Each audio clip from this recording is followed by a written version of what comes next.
성탄절인 오늘 하나님께서 우리에게 주신 말씀은 누가복음 2장 10절로 12절 말씀입니다. 누가복음 2장 10절로 12절 말씀입니다. 제가 읽겠습니다. 천사가 이르되 무서워하지 말라. 보라, 내가 온 백성에게 미칠 큰 기쁨의 좋은 소식을 너희에게 전하노라.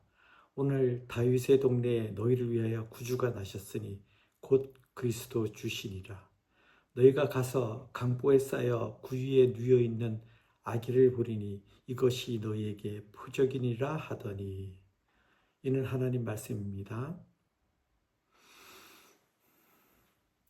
사랑하는 형제자매 여러분, 오늘 우리는 성탄을 맞이했습니다. 세상은 화려한 조명과 크리스마스 캐롤 소리로 종교와 신앙과 관계없이 문화라는 다양한 모습으로 그야말로 메리 크리스마스, 즐거운 성탄을 맞이합니다. 그러나 세상은 예수님이 이 땅에 오실 때처럼 결코 밝지만은 않습니다. 이 땅에는 지금도 전쟁의 포성이 멈추지 않은 땅이 있고 지진과 홍수, 기후재난으로 하루아침에 삶의 터전을 잃은 사람들도 있으며 이념과 사상, 정치적으로 포장하고 정당화한 폭력에 신음하며 고통당하는 사람들이 있습니다. 또한 일상에서의 경제적 어려움과 관계로부터의 아픔과 상처, 청년들의 불확실한 미래에 대한 불안으로 몸과 마음이 지친 사람들도 우리 주변에 많이 볼 수 있습니다. 그래서 사람들은 이런 상황을 두고 이렇게 말할지도 모릅니다. 이런 세상에 무슨 성탄의 기쁨이 있겠어? 라고 말입니다. 그러나 사랑하는 여러분, 바로 이런 세상 한복판에서 성탄의 의미는 더욱 분명해집니다. 성탄은 평화로운 시대의 화려한 장식과 같은 모습이 아니라 어둠이 가장 깊은 곳에 비추어진 하나님의 빛으로 오시는 큰 기쁨의 소식이기 때문입니다. 그래서 첫 번째 메시지는 성탄, 큰 기쁨의 소식입니다. 본문 10절에서 갑작스런 천사의 등장으로 두려워하고 있는 목자들에게 천사는 무서워하지 말라는 말로써 목자들을 안심시킵니다. 그것은 천사가 두려움의 존재로 온 것이 아니라 목자들과 온 인류에게 큰 기쁨이 되는 놀라운 복음을 전하러 왔기 때문입니다. 여기에서 보라는 주의를 환기시키는 말로 이제 무엇인가 놀랍고 새로운 엄청난 것을 말하겠다는 사실을 암시합니다. 즉 구세주가 나셨다는 인류 역사의 최대의 놀라운 소식을 전하기 위해 천사는 목자들의 주의를 환기시키고 있는 것입니다. 또 오늘 우리의 주의를 환기시키고 있는 것입니다. 여기서 기쁨의 소식으로 번역된 헬라어 카라 유앙겔리조는 하나님 나라의 도래, 예수 그리스도를 통해 얻어지는 구원을 의미합니다. 그렇다면 하나님 나라의 도래, 예수 그리스도를 통해 얻어지는 구원, 즉 그리스도의 탄생이 온 인류에게 큰 기쁨의 소식이 되는 이유는 무엇일까요? 첫 번째는 그리스도께서 온 인류에게 죄로부터의 탈출구를 마련해 주셨기 때문입니다. 즉 죄로부터 벗어날 수 있는 출구, 길을 열어주신 것입니다. 인간은 모두 아담 안에서 하나님의 진노를 당할 죄인입니다. 아담으로부터 원죄라는 DNA를 지니고 태어나기에 온갖 불의와 죄를 범할 수밖에 없는 존재입니다. 그 죄는 인류를 불행하게 만드는 악의 권세입니다. 그리고 세상 그 누구도 또 그 무엇으로도 이 죄의 문제를 해결하지 못하였습니다. 그런데 그리스도께서 우리가 이 죄로부터 해방되는 탈출구를 마련해 주신 것입니다. 길을 열어주신 것입니다. 바로 십자가 대속의 은혜를 통해서 말입니다. 로마서 3장 23절과 24절에 모든 사람이 죄를 범하였음에 하나님의 영광에 이르지 못하더니 그리스도 예수 안에 있는 속량으로 말미암아 하나님의 은혜로 값없이 의롭다 하심을 얻은 자가 되었느니라. 그렇습니다. 그리스도의 대속의 은혜를 믿는 사람은 하나님으로부터 죄의 용서함을 받아 죄의 문제가 해결됨으로써 의인으로 인정받은 것입니다.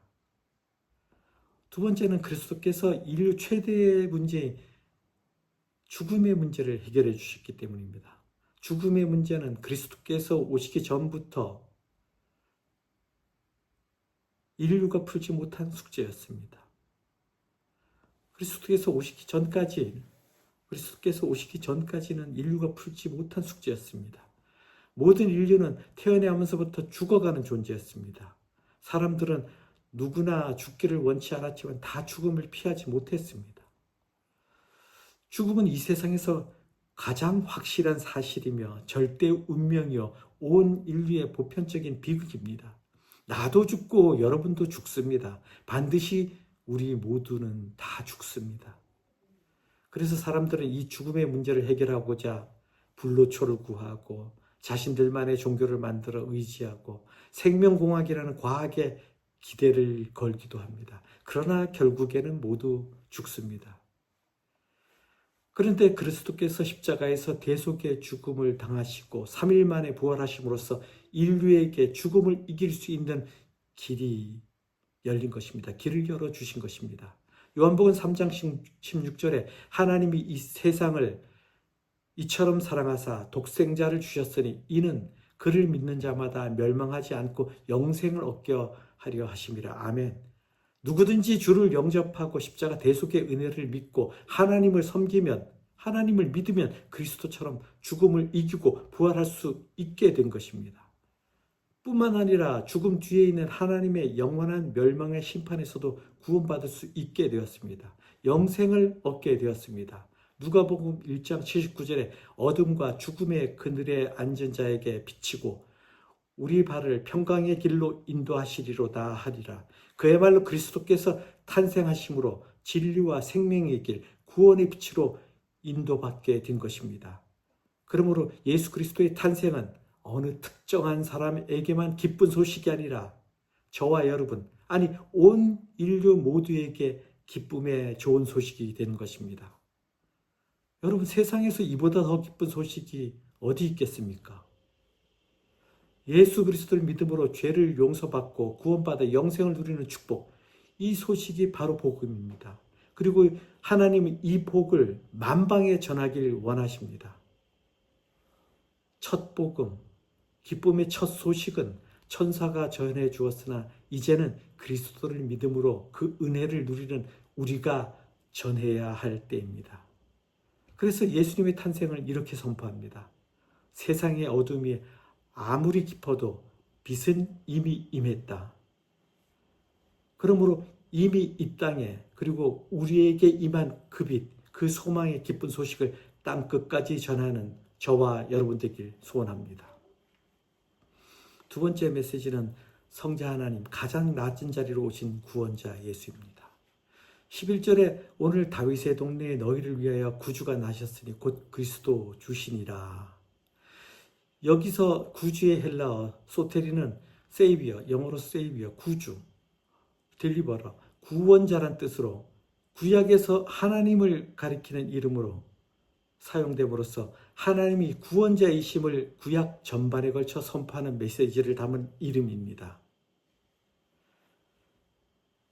그리고 이 구주라는 구약의 하나님에게 붙여진 이 이름이 신약의 예수 그리스도에게 처음으로 붙여진 것이 본절입니다.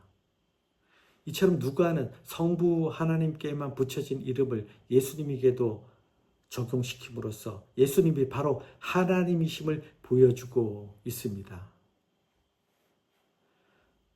그런데 한편으로 당시 사람들은 로마 제국의 황금기인 팍스 로마나 로마의 평화 시대 로마를 말하는 거죠. 열었던 아우구스투스 황제를 구원자의 한 사람으로 생각했습니다.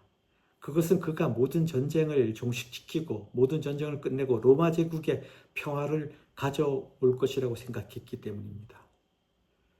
그러나 예수 그리스도는 아우구스투스처럼 무력을 가지고 세상적이고 일시적인 평화를 이룩하려는 영웅이 아니었습니다.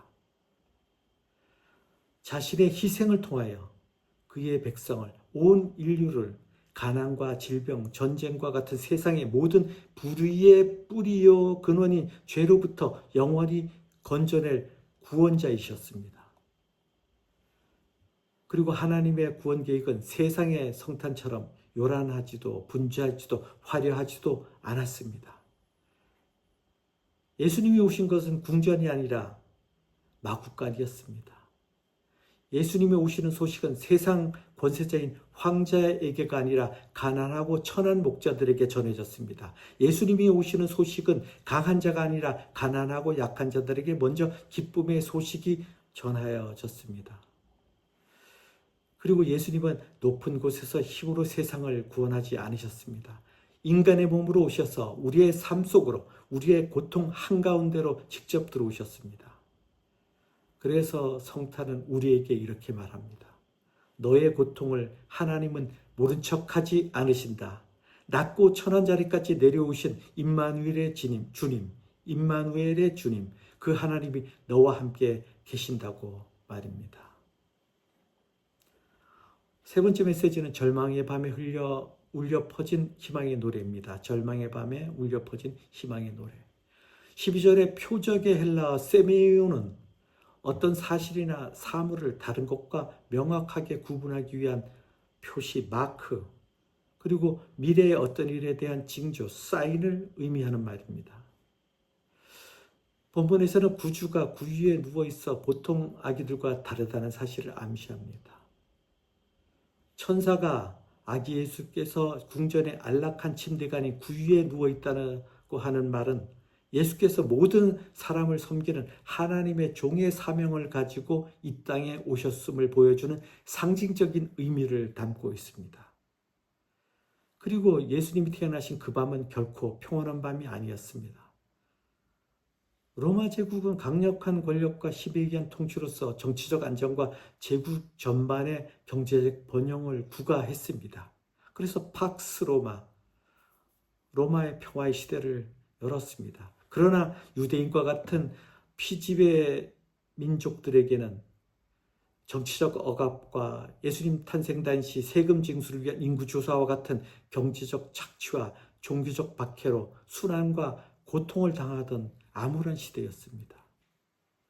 그런데 하나님은 그 밤을 선택하셨습니다. 하나님은 절망의 밤을 뚫고 희망으로 오시는 분이시기 때문입니다. 사랑하는 형제자매 여러분, 지금 여러분의 삶에 밤과 같은 시간에 있습니까? 앞이 보이지 않고 기도가 메아리처럼 느껴지는 시간에 있습니까?